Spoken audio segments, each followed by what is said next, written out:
Gangsta Granny, written by David Walliams, illustrated by Tony Ross. Chapter 31. Golden Light. The sun had risen, and Grey Close was bathed in golden light. There was dew on the ground, and an unearthly mist made the little row of bungalows look somehow magical.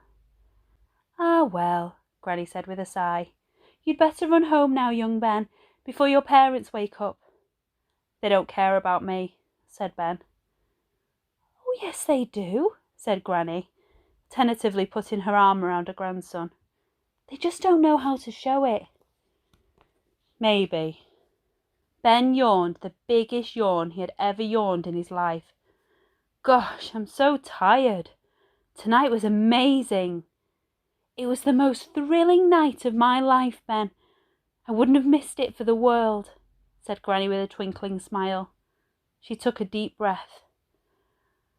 "Oh, the joy of being alive." Then her eyes filled with tears. "Are you all right, Granny?" said Ben softly. Granny hid her face from her grandson. "I'm fine, child, I really am." Her voice wavered with emotion as she spoke. Suddenly Ben knew something was very wrong. "Granny, please, you can tell me." He held her hand in his. Her skin was soft but worn, fragile. "Well," Granny said hesitantly, "there is one other thing I lied to you about, dear." Ben had a sinking feeling. "What's that?" he asked, and he squeezed her hand reassuringly. "Well, the doctors gave me my test results last week, and I told you I was fine. That was a lie. I'm not fine." Granny paused for a moment. "The truth is, I have cancer." "No, no," said Ben, with tears in his eyes. He had heard about cancer, enough to know it could be deadly serious. "Just before you ran into him at the hospital, the doctor told me the cancer, well, it's very advanced." "How long have you got left?" spluttered Ben. "Did he say?" "He said I wouldn't make Christmas." Ben hugged his Granny as tight as he could, willing his body to share its life force with hers. Tears were running down his cheeks. It was so unfair.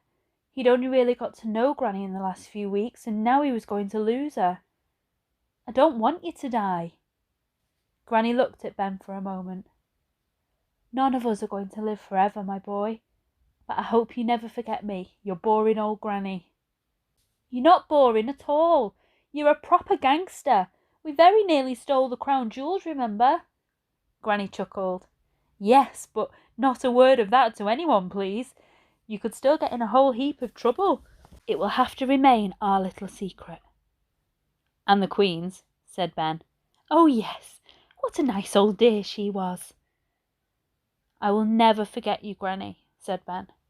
"You will forever be in my heart." "That's the nicest thing anyone has ever said to me," said the old lady. "I love you so much, Granny."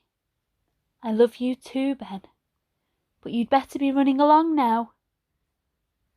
"I don't want to leave you." "That's very sweet of you, dear. But if your mummy and daddy wake up and find you gone, they're going to be extremely worried about you." "They won't." "Oh, yes, they will. Now, Ben, please, be a good boy." Ben reluctantly rose to his feet. He helped his Granny up off the step. Then he held her close, kissed her on the cheek. He didn't mind her hairy chin. In fact, he loved it. He loved the whistle of her hearing aid. He loved that she smelled of cabbage. And most of all, he loved that she blew off without even knowing it. He loved everything about her.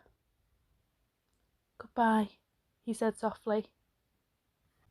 "Goodbye, Ben."